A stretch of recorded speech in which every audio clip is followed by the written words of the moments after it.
Selam gençler, nasılsınız? Umarım iyisinizdir. Biliyorum ki hem kontrolör hem de klavye mouse kullanıcıları olarak internette gördüğünüz ve size lazer eğim verecek diye pazarlanan ayarları kullanmaya çalışıyorsunuz. Sevdiğiniz oyunda hem daha başarılı olmak hem de daha çok keyif almak istiyorsunuz. O ayarları denedikten sonra bu ne ya, düşmanı tutturamıyorum ya da crosshair adamın üstünde durmuyor, bu nasıl mükemmel bir ayar diyerek hayal kırıklığı yaşıyorsunuz. Çünkü bu ayarlar size özel değil arkadaşlar. O ayarları yapan kişiye özel ayarlar.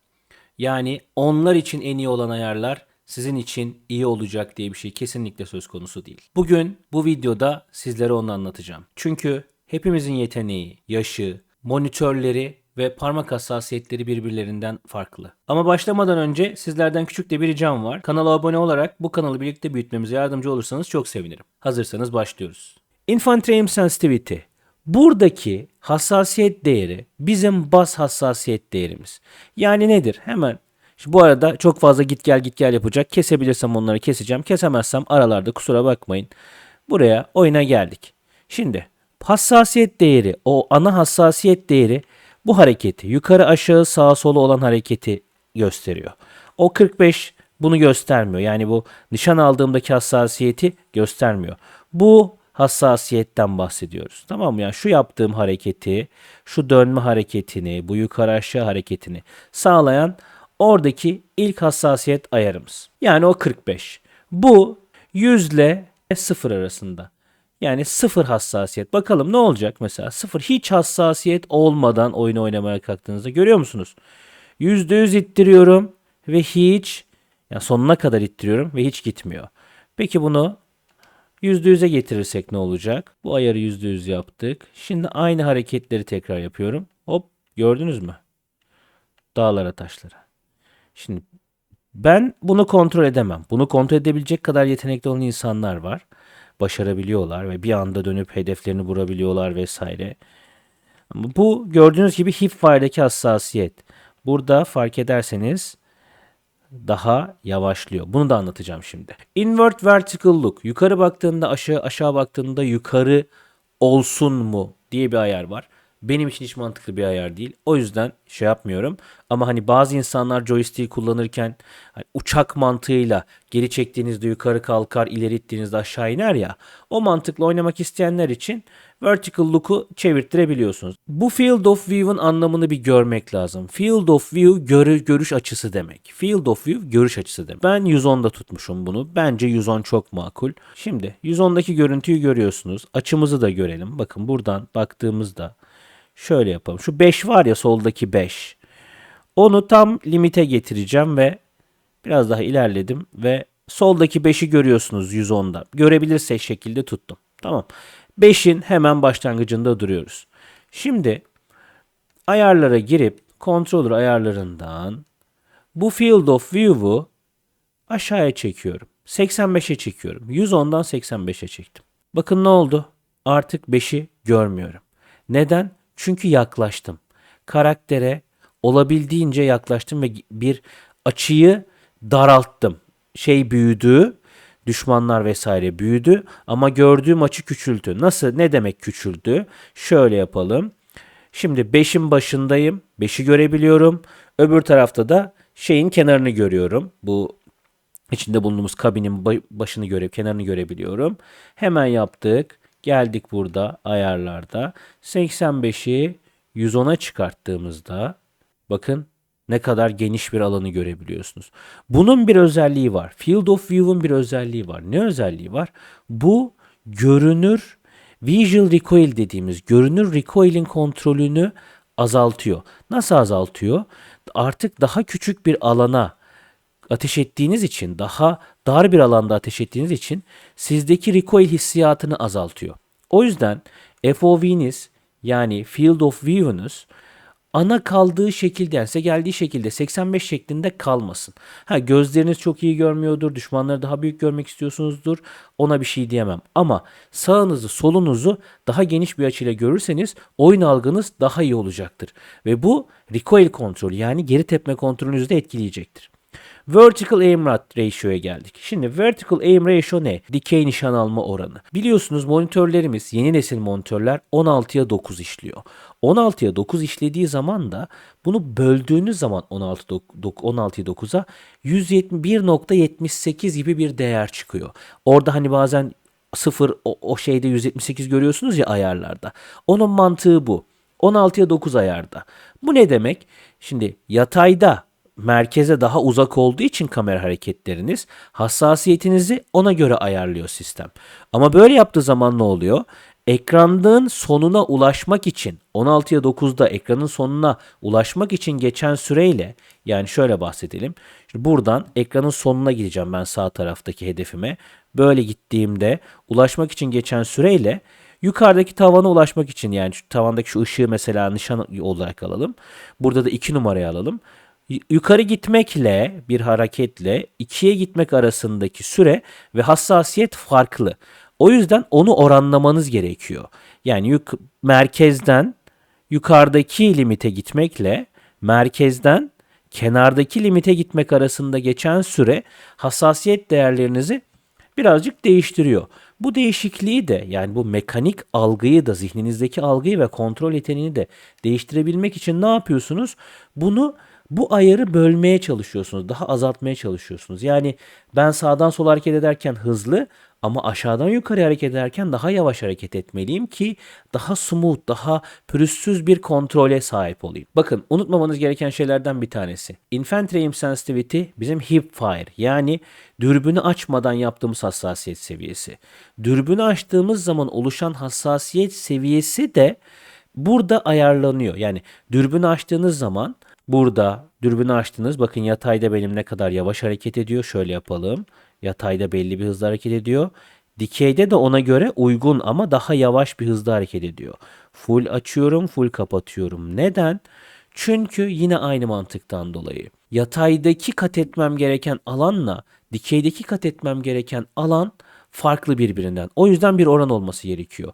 Bunu normal hesaplamaya geldiğimiz zaman mesela aslında 56 yapmamız gerekiyor. 16'ya 9'luk oran 9'u 16'ya böldüğünüzde 56 gibi bir rakam çıkıyor. Bakın dikkat edin. 56, 133, 178. Bu oyun içerisinde görebileceğiniz karşınıza çıkabilecek rakamlar. Ama bunun temel bir mantığı var. 9'a 16, 4'e 3. Eğer monitörünüz 4'e 3 bir monitörse oradaki değer de 1.33 yani 133'e tekabül ediyor. Benimki 16'ya 9 olduğu için bu şekilde kullanıyorum. Zoom ratio'yu da dikey zoom'u da düşürüyorum. Böylece düşürdüğüm için yataydaki hareket hızını ve dikeydeki hareket hızını birbirine daha yakınmış gibi kullanıyorum. Şimdi gelelim trik noktalarından bir tanesine. Değerli arkadaşlar, Uniform Infantry Aiming. Bunu dürbün açıkken ve dürbün kapalıyken aynı hassasiyete sahip olun diye hemen otomatikman herkes 10 yapıyor. Ama kaçırdıkları bir şey var. Bakın şimdi. Burada şu anda benim aiming'im off. Ve görüyorsunuz şu anki hareketimi görüyorsunuz. Hiç şey yapmadan sağa sola hareketim bu şekilde. Tamam. Yani dürbün açmadan hassasiyetim bu. Peki dürbün açtığındaki hassasiyetime dikkatlice bakın. Dürbünü açtım. Daha yavaş. Gördünüz mü? Çok daha yavaş hareket ediyorum. Hızlı, daha yavaş. Hızlı, yavaş. Öbür tarafa gelelim. Uniform Infantry Aiming yaptık. Tamam. Ve gördünüz bakın 178 az önce size bahsettiğim katsayı geldi. Dikeyde ve yataydaki şeyi tutturmak için bunu yaptı. Şimdi ne oldu? Hop gitti. Peki arkadaş. Tamam ben bundakiyle bundakini yapmak istiyorum ama ben bu kadar hassas kontrol edemem ki. Bu kadar hassas kontrol edemem ki bu benim için hızlandı. Sen bütün dürbünlerde aynı hassasiyeti veriyorsun bana böylece ama ben bunu istemiyorum ki. Bütün dürbünlerde neden aynı hassasiyete sahip olayım? Baktığınız zaman evet burada Uniform Aiming'de benim açımdan çok fazla sıkıntı var mı? Yok ama mesela burada ne diyorlar buna? Spray transfer yaptığım zaman denk getiremeyeceğim. Buradan buna hızlıca geçtiğimi varsayın. Denk getiremeyeceğim. Benim için fazla hızlı oluyor. O yüzden de ben Uniform Infantry Aiming'i kapatarak oynuyorum. Böylece bana her şeyde aynı hissi vermesini istemiyorum. Çünkü ben hepsinde aynı hissi almak istemiyorum. Oraya az sonra geleceğim. Nedenini de anlatacağım sizlere. Önemli bir nokta çünkü bu. Şimdi Infantry Aim Assist. Aim Assist'in ne olduğunu herkes biliyor zaten. Karakterin üzerine geldiği zaman yavaşlaması. Yavaşlasın mı yavaşlamasın mı? Kontrolör oyuncusuysanız arkadaşlar bunun %100 olması gerekiyor.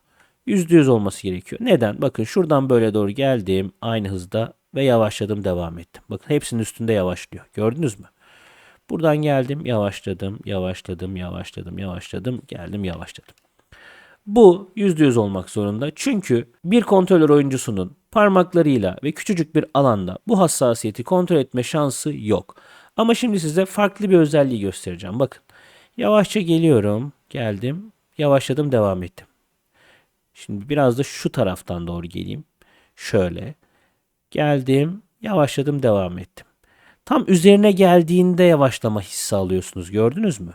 Bunun sebebi şu. Ben ayarlardan, yine farklı ayarlardan Aim Assist Slow Down'u 80'e çektim. Bu ne demek? Gene yavaşla ama şeyin çok dışında yavaşlama. Hayali bir kutu var hedefimizin üzerinde. Bunu %100'e getireyim bakın. Yavaşlamanın nerede başladığına dikkat etmenizi istiyorum. Şimdi buradan geliyorum. Başladı yavaşlama. Gördünüz mü? Tekrar yapıyorum. Yavaş bir hızla geliyorum. Yavaşladı ve devam etti. Bakın. Ta nerede yavaşlamaya başlıyor? Ya geldik. Hop yavaşladı. Neredeyse şu 20'nin olduğu yerde yavaşlıyor. Görüyor musunuz? Ben karakterin üzerine gelmedim daha. Neden yavaşlıyorsun? Benim performansımı bozacaksın. Benim nişan alma yeteneğimi kaçıracaksın. Sen benimle mücadele ediyorsun. Peki şimdi bunu 80'e çekiyorum. 70'e de getirenler oluyor. O bubble'ı daha da düşürebilmek için. Ben bunu 80'e getiriyorum. Ve şimdi bir daha deneyelim. Karakter aynı yerde. Geliyor. Bakın yavaşlama başlamadı bile. Yavaş geldik. Hop başladı yavaşlama. Buralarda bir yerde başladı. Tekrar geliyorum. Bakın. Bu arada bir yerde başlamaya başlıyor. Böylece ne oluyor? Siz buradayken yavaşladığında ilk atışınızı buraya atabilirsiniz. Deneyelim. Yakalamak için belli bir noktada yani spray transfer yaparken tam üzerine geldiğinde yavaşlaması gerekiyor ve böylece adamı öldürebilirsiniz düşmanınızı. O yüzden de ben Infantry Slowdown'un o çerçeveyi küçültmesi için daraltıyorum. Yani çerçeve hassasiyetini daraltıyorum. Devasa en büyük kareden değil de onun birazcık iç tarafından olmasını istiyorum. Şimdi gelelim en karışık konuya dostlar. Bence üzerinde düşünülmesi, üzerinde en çok konuşulması gereken ama insanların çoğunlukla anlayamadığı konulardan bir tanesi. Infantry Aim Input Curve. Burada iki tane var.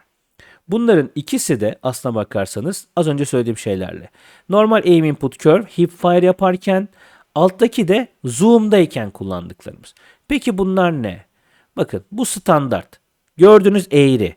Önce belli bir hızla başlıyor, yavaş başlıyor, sonra hızlanıyor, sonra daha çok hızlanıyor, sonra maksimuma gidiyor. Eğriniz daha yüksek gidiyor. Bu 2042'nin oldu. Bu standart bu oyun için yapılmış. Tamam mı? Battlefield 6 için. Bu 2042'deki gibi, bu Battlefield 5'teki gibi, 1 ve 4'teki gibi, 3'teki gibi, Bad Company 2'deki gibi, Bad Company'deki gibi lineer ve dinamik. Bu dinamik şu anda şeyde kullanılan. Call of Duty'de kullanılan. Şimdi size abi arasında ne fark var diyeceğiniz şeye geleyim. Önce hiçbir şey yapmıyoruz. Benim kullandığım şu anda benim kullandığım bakın. Benim kullandığımda böyle yapıyorum. Sağ sol sağ sol bu şekilde normal yapabiliyorum. Yapıyorum ya da şu şekilde gördüğünüz gibi. Tamam. Belli bir hassasiyetle az bir hassasiyetle bunun etrafında ya da tamamını bakın ne kadar döndürürsem döndüreyim. Şu anda full çeviriyorum ve hani full çevirsem de kendini kaybetmedi. Şimdi gelelim kendi kontrol settings'imizden bu input curve'ü bu oyuna özel olana getirelim. Standarda getirelim. Herkes söylüyor ya standart çok iyi, standart şöyle iyi, standart böyle iyi. Getirdik standarda. Görüyor musunuz nereye gittim? Küçük küçük hareketler yapamıyorum. Çünkü hızlanıyor, değişiyor, hızını değiştiriyor. Bunu kontrol etmek için benim ciddi ayar yapmam gerekiyor. Yani bir anda karşıma düşman çıktı. Hop gittim Allah. Yakalayamıyorum. Hassasiyet benim için kaçıyor. Bu işimi daha da zorlaştırıyor. Şimdi gelelim mesela öbürkünü deneyelim. İnsanların yine çok beğendiği modlardan bir tanesi. Lineer. Ne giderse ne girerse o çıkıyor. Yani ne kadar hızlı itersen o kadar hareket veriyor sana. Bakalım görüyor musunuz? Ya ben arkadaşım ben belli bir yerde kontrol etmek istiyorum. Ben hassas parmaklarım yok. Bir anda çok ittim gitti. Bir anda çok ittim gitti. Ateş edeceğim denk getiremiyorum. Olmuyor. Anlatabildim mi demek istediğim arkadaşlar? Bakın şöyle yapalım. Yuvarlak çiziyorum az önceki gibi. Biraz büyüttüm yuvarlağı. Nereye gittim? Gördünüz mü? Bu eğri sizin ya da bizler için çok önemli bir eğri arkadaşlar. Kontrol ayarlarına geldiniz. Burada lineer. Şimdi dinamiği hiç denemeyeceğim çünkü dinamik evlere şenlik. Benim kullandığım Bad Company'deki eğri ne kadar yukarı gidersem gideyim devasa bir eğim vermiyor. Devasa bir hassasiyet vermiyor. Çünkü neden? Bu bana göre. Ben kontrolü buna göre yapabiliyorum. Sizlerden ricam bu eğrileri poligonda deneyin. Kontrolörünüzle bir oynayın. Yapabiliyor musunuz? Yapamıyor musunuz? Size uyuyor mu? Uymuyor mu? Bunu bir kontrol edin. Ona göre şey yapın. Ben o kadar hassas oynayamadığımı fark ettiğim için bunu kullanıyorum. Aynısı zoom'lu hali için de geçerli. Mesela zoom'da geldik. Mesela bu dinamiği seçtim. Dinamik neydi? Call of Duty'deki gibiydi. İkisi bu sefer böyle yaptım. Bakın. Hareket hızını görebiliyor musunuz? Şöyle yapayım. Hareket hızı bu şekilde. Bu arada çok hassas parmakları olanlar için çok smooth. Ama bende bu hassas parmaklar yok ki. Bak nereye gitti. Gördünüz mü? Bende bu kadar hassasiyet yok. Dinamik vurmaya çalıştığım zaman kaçıyor. Çünkü çok hassas. Ben ne yapıyorum? Bu kadar hassas kontrolüm olmadığı için buradan dinamiği değil, Bad Company'deki aşırı düşük hassasiyettekini seçiyorum ve buldum, yakaladım, affetmem. Gördünüz mü? Küçük hareketlerle fena da sayılmam yani baktığınız zaman. Ama kontrolörü kontrol edebildiğim sürece iyi sayılıyorum. Bu önemli. Hangi ayara eliniz alışıksa. Yani ben abi Call of Duty'den geldim. Call of Duty ayarlarına alışığım diyorsanız evet dinamiği kullanabilirsiniz. Zaten ayarı görüyorsunuz. Az sonra size o ayarlarla ilgili de teknik detaylar vereceğim ha. Bu videoyu böyle bırakmayacağım merak etmeyin. Ama dediğim gibi bu kısım önemli. Hangi eğri? Alttaki sağdaki kısmı da göstereceğim. O static input. Yukarısı da hız. Bakın unutmamanız gereken bir şey var. Bizim elimizdeki kontrolörler lokasyonu kontrol etmiyor. Vektör olarak yönü ve bu vektördeki yöndeki hızı kontrol ediyor. O yüzden zaten yaptığımız şeylerde canımız sıkılabiliyor. Çünkü belli bir yönde, belli bir hızda götürmeye çalışıyoruz karakterimizi. Ve bu hız da parmak hassasiyetimizle %100 orantılı. Stick Input Acceleration. Şimdi bazı oyunlarda bakın benimki ne kadar birbiriyle uyumlu gidiyor. Battlefield Bad Company yok çünkü. Buradaki %100. Bunu neden öyle yaptıklarını şimdi göstereyim mi size? Hemen gittik. Acceleration. Hızlanıyor. Bakın küçük hareketler, ufak hareketler sonra hızlanmaya başlıyor. Ufak hareketler hızlanmaya başlıyor. Ben böyle bir şey istemiyorum. Ben hareketlerin sonradan hızlanmasını istemiyorum. Ben gaz pedalına basmıyorum. Ben kontrol etmeye çalışıyorum. O yüzden de benim ayarlarım red, left, right acceleration'ım benim ne olacak? Sıfır olacak. Neden? Hemen onu göstereyim. Hep aynı hızda. Gördünüz mü? Hep aynı hızda. Hızlanmıyor, yavaşlamıyor. Böylece kontrolü dilediğim gibi yapabiliyorum. Bütün kontrol bende şu anda. Evet, çok süper hassas değil. Müthiş yetenekli de değilim ama kontrol bende. İstediğim şekilde kontrol edebiliyorum kolu. Görebiliyor musunuz? Hedefte kalabiliyorum. çok iyi bir oyuncu değilim ama bunları basit şeyleri yapabiliyorum. Diğer türlü aşırı hassas şeylerde bunu başaramıyorum. Bunu beceremiyorum. Peki bunda bir iki ufak trik daha var. Neler var? Gerçek hassasiyetiniz, görüntü alanınız, görüş alanınız, dikey yatay ayarlarınız, aim assist ayarlarınız ve bu eğriler, curve'ler yani giriş input eğrileri, giriş eğrileri gerçekten önemli şeyler. Bununla beraber bunlar tabi zaten diğer videolarımda anlattığım şeyler. Zoom vesaire. Şimdi bakın. Zoom'a geldiğimizde ben ne yapmışım? Ben de Uniform Infantry Aiming açık değil. O yüzden de her bir farklı zoom seviyesinde farklı hassasiyete sahip olmam gerekiyor. Ben öyle hesapladım. Ya ve ne yaptım?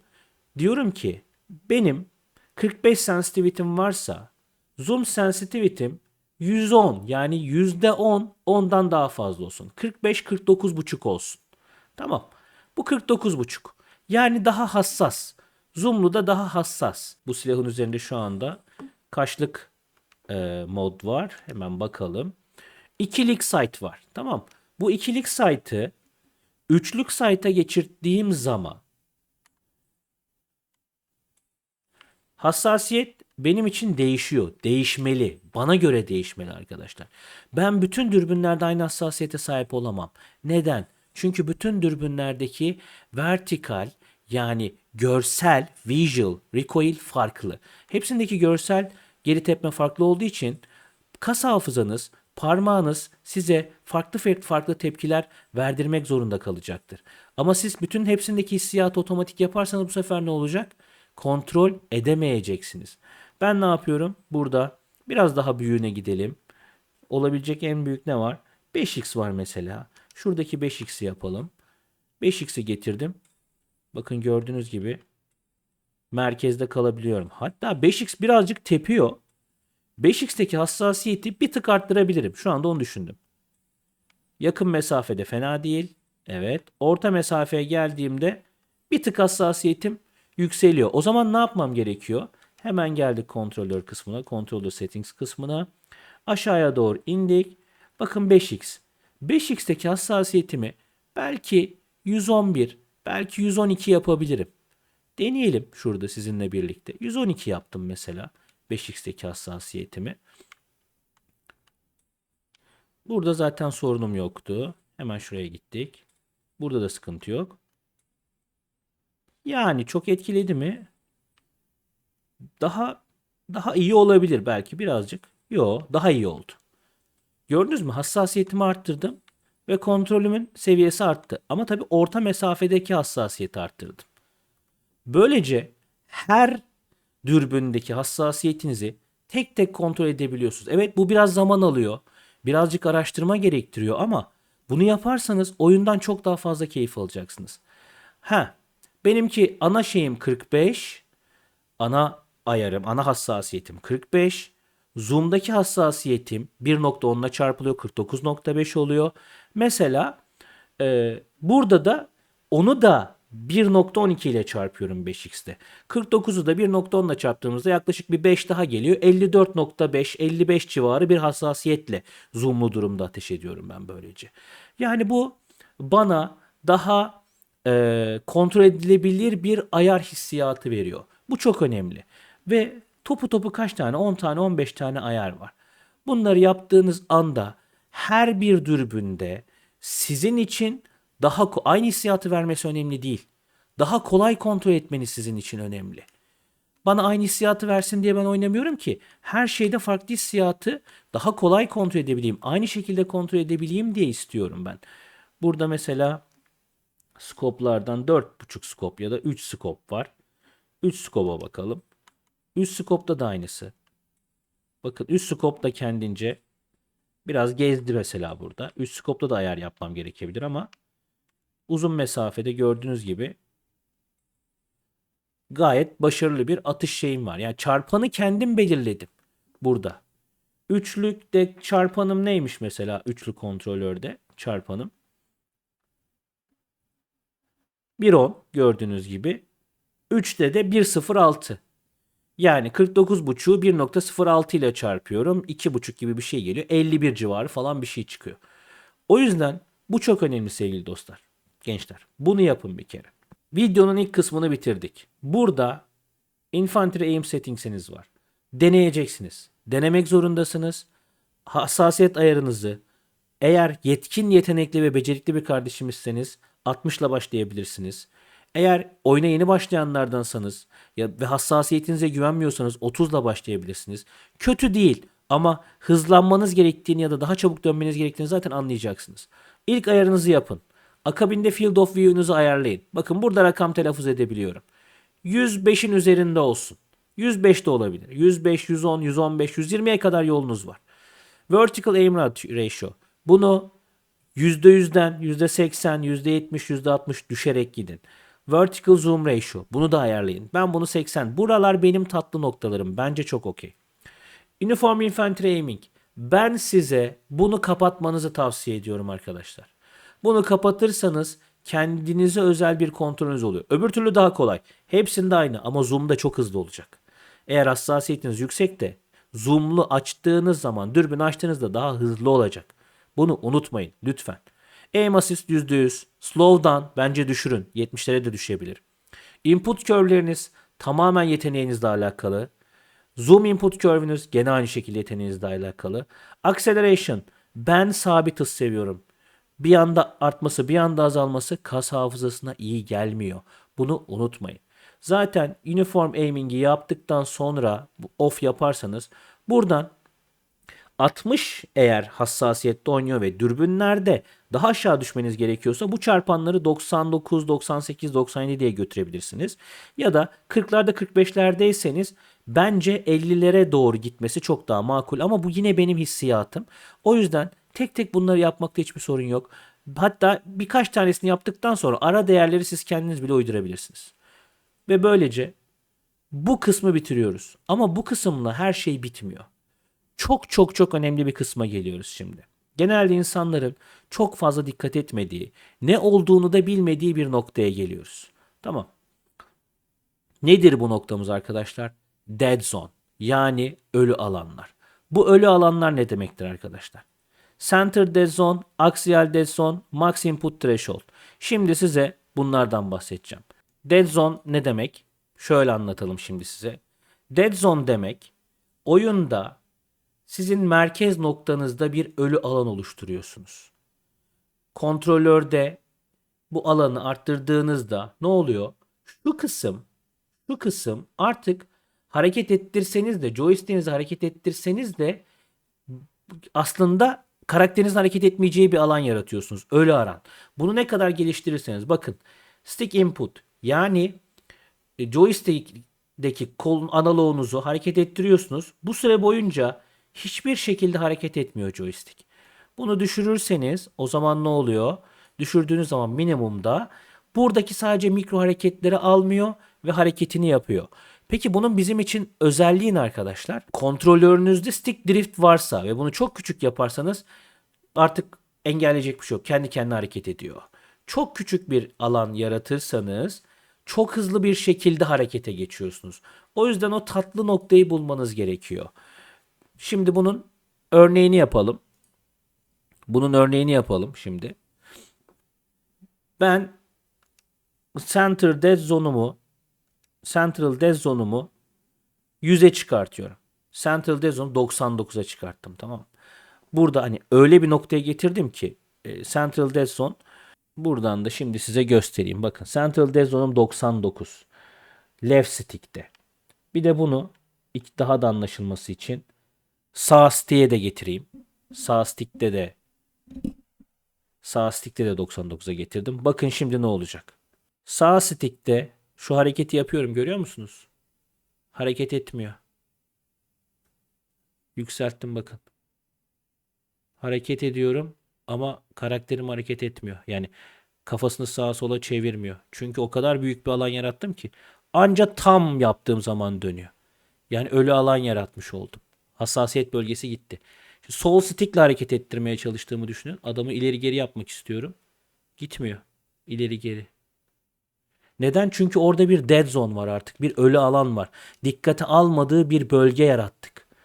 Dikkate almadığı bir bölge olduğu için de artık adam bizi dikkate almıyor oyunda. Biz ona komut veremiyoruz. Bunu sol stick'te olabildiğince küçük tutuyorum ben. Çünkü sol stick'te drift olmuyor. İnsanların sağ stick'inde de genelde drift olduğu için arkadaşlar stick driftinizin olmadığı noktaya kadar getirin. Yani ben 2'ye getirdim mesela şimdi burada ve oyuna geri döndüm. Bakın kendi kendine hareket etmiyor karakterim. Kolumda herhangi bir drift yok. Bu en ufak hareketimi de şu anda görüyorsunuz. En ufak hareketi alıyor. En hassas hareketimi alıyor. Ortada dead zone olmadığı için. Bu çok önemli bir şey. Böylece burada hassas bir şekilde dikey ya da yatay kontrolümü yapabiliyorum. Ama burada çok önemli bir şey daha var. Atlamamamız gereken çok önemli bir şey daha var. Peki bu ne? Hemen ayarlara geliyoruz. Kontrolör ayarlarına gelmiyoruz. Yine buraya geliyoruz. Controller tuning'e geliyoruz ve axial dead zone'a geliyoruz. Şimdi burada axial dead zone'un ne olduğunu da anlatacağım size. Normal buraya koyduk. Burada dead zone'umuzu yaptık diyelim. Atıyorum. Ben az önce ne yaptım? 2 yaptım değil mi? Çok küçük bir nokta yaptım. Peki aksiyel dead zone ne? Aksiyel dead zone dikeyde ve yatayda oluşturulan dead zone ayarları. Onu da mesela 5-6 yaptığınızı düşün. Orada genelde kritiklerde öyle kalıyor ya. Şu anda ne oluştu arkadaşlar? Dikeyde ve yatayda ölü bölgeleriniz oldu. Yani bu ne demek? Niçin kullanıyoruz bunu biliyor musunuz? Kolu aşağı doğru çekiyorsunuz ya böyle. Kolu aşağı çekerken parmaklarınız hafif sağa sola gidebilir. Bu olur. Bu durumda sistem sağa ya da sola gitmenizi almıyor. Sadece aşağıya çektiğinizdeki bilgiyi alıyor. Yani bu kısımları iki taraf için bir ölü alan yaratıyor. Kusursuz bir dikey hareket yapmak için oluşturduğunuz bir alan oluyor. Aynısı yatay için de geçerli. Yani sağdan sola ya da soldan sağa gidecekseniz karakterinizi çekerken atıyorum kolu böyle sağa sol böyle birazcık düzgün yapamadınız falan ama oraları dikkate almıyor. Şuraya geçtiğiniz zaman bu bölgeye geldiğiniz zaman sadece dikkatini almaya başlıyor. Ama bunun o normal etkisini normale Central Dead Zone olan etkisini de görün burada olur mu? Normal koşulda olmadığı zaman sıfır. Her anlamda bunun dışında her yeri kontrol edebiliyorsunuz.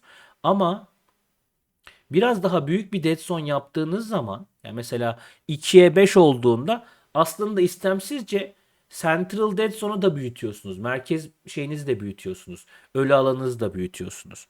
Bu da ne demek oluyor? Dikeyde ve yatayda bu aralıklarda kaldığınız sürece hareketinizi sadece sağa sola veya yukarı aşağı alıyor sistem. Buralara çıksanız bile sizin bu değerlerinizi ne yapmıyor?